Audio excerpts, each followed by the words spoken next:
In this video, I will share with you 5 levels of using the motion graph editor that can transform your animation from complete beginner level to professional level. So starting with level 0. Here we have an animation in linear keyframes on the position property. Now let's select the keyframes and press F9 to ease it. So this is very basic level of easing. Now if we check out the motion graph of this animation, this is a value graph. We have S curve on both the sides. So the shape is accelerating, reaching the maximum speed and then deaccelerating. Then again accelerating, then reaching the maximum speed and deaccelerating to get back to the original position. So now let's check out the speed graph. On speed graph, here we have a mountain curve on both the sides. So this black line you see is the line 0. Whatever lies on this line has the speed absolutely 0. And the more you travel the distance from this black line, the speed is going to increase, be it in the positive direction or in the negative direction. Okay, now let's move on to level 1.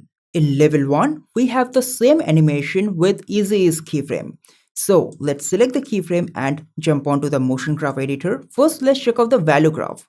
So let's select all the keyframes. And now we will pull these Bezier handles. Like this, we are increasing the hang time. So now wherever we have added the ease, the shape is going to take more time traveling through that area. Now let's check out the speed graph. So on the speed graph, if we pull the Bezier handle, we can further add more ease on those keyframes. And now the animation looks even more interesting. And also how the animation will look like also depends on how many keyframes you have added in between the keyframes. So if we slow down the animation and make it half the speed, and let's pull the Bezier handles even further and add more hang time, it adds a different feel to the animation. So in animation, it's all about timing and spacing. Well, this is a reference from the animator's survival kit. So in After Effects, you can control the timing by changing the distance between the keyframes, and you can control the spacing directly from the motion graph editor. Now let's move on to level 2. So here we have the same animation with easy ease keyframes. So let's move on to the motion graph editor. Here we have the value graph. Now if we select the middle keyframe and just break the Bezier handle and make a steep curve like this for both the side of the keyframes, and let's pull the Bezier handle to add more hang time. This is going to give you an impact animation. So with this kind of graphs, you can animate ball bounce, ball hitting a wall, or any other kind of impacts. For impact animation like this, I mostly use the value graph, but this is how a speed graph of an impact animation would look like. Now let's move on to level 3, where we will learn how to animate oscillating motion. So here we have a shape layer. Let's open the rotation property and add a keyframe. So we will start the oscillation with minus 180 degree of rotation. Now from here, let's jump on to next 24 frame and let's rotate it by 50 degree.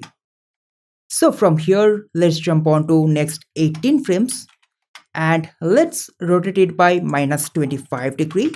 From here, let's jump on to next 15 frames and let's rotate it by 12 degree. Then let's jump on to next 12 frames and let's rotate it by minus 6 degree. Now let's jump on to next 10 frames and let's rotate it by 2 degree. Now let's jump on to next 8 frames and let's rotate it by minus 0.5 degree. Now let's jump on to next 6 frames and let's get it back to 0. So easy is the keyframes. So we have basically decreased the number of frames in between the keyframes and also decreased the angles after each cycle to decay the oscillating motion. And this is how it looks like now. Okay, now let's move on to the value graph. So this is how a motion graph or the value graph of an oscillating motion would look like. And I would like to add more hang time for the first 2 or 3 cycles by pulling the Bezier handles from both the ends. This one looks even better. Now let's move on to level 4, where we will learn how to add anticipation and overshoot. Here we have a rotation animation with just easy ease keyframe. So let's add anticipation to this animation. So let's select the keyframe and let's move on to the motion graph editor. This is the value graph, and in most cases I would prefer to use value graph for adding anticipation and overshoot.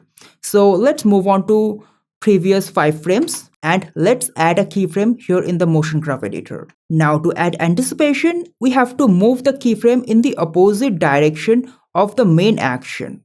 So in this direction. So here let's rotate the shape by about -8 degree, and you can again add another anticipation for an anticipation. So let's move on to the previous keyframe, and from here let's move on to previous 3 frames and let's add a keyframe. And now let's select this keyframe and let's move it in the opposite direction of the next action. So the magnitude of the first anticipation is going to be lower than the second anticipation. So here we have -8 degree of rotation. Then here it should be lower than 8 degree. Let's give it about 3 degree of rotation. And now let's pull the Bezier handles to add more hang time to the animation. And this is how it looks like. Now let's add overshoot. So from the final keyframe, let's jump on to next 5 frames and let's add a keyframe. And now let's move on to the previous keyframe. And now we will move this keyframe above a little bit in the opposite direction of the final position to add a little bump over here. So for this overshoot, we will decrease the magnitude to about 8 degree. And now let's add another overshoot. From the last keyframe, let's jump on to next 4 frames and let's add a keyframe. In this previous keyframe, let's rotate it by -3 degree. And now let's add more hang time to these keyframes. So this is how an animation with and without anticipation and overshoot looks like. Now let's move on to level 5, the final level to master the motion graph. So here we have a stick and let's add a keyframe on the rotation property. Let's jump on to next 20 frame. Let's rotate it by 180 degree. Again, let's jump on to next 20 frame and let's give it 360 degree. That means a full one rotation. That means one complete cycle. So let's select the keyframes and convert it into easy keyframe and let's jump onto the motion graph editor. So here is the value graph and let's add stiffness on both the ends so that it looks like the stick is moving under the force of gravity. Now on this particular region, the motion looks a bit weird. It looks like the shape is completely stopping and then again starts moving. So we don't want that. We want it to slow down but not completely stop. So there is a very easy trick to do that. But before that, select the keyframe and convert it into auto Bezier. And if you make it completely flat, this particular region will have 0 speed. Now if we make it a bit inclined, now this area will have a very little movement. Of course you have to add ease or else the shape is not going to slow down, but at the same time don't make it completely flat. And now if we preview the animation, you can see the result. And if you want to add further ease in this particular area, of course you can pull the Bezier handles more. But at the same time, you can even add some extra keyframes and just move it above a little bit to add another layer of easing like this. But you have to make sure that the motion graph is looking completely smooth here in the value graph.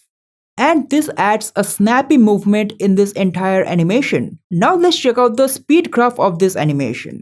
And if we zoom into the motion graph, you will notice that these keyframes are not touching this black line where the speed is completely 0. So that is the reason the shape is not completely stopping, but it is slowing down because the height is decreasing from here to here and then again speeding it up at the end because of this spike.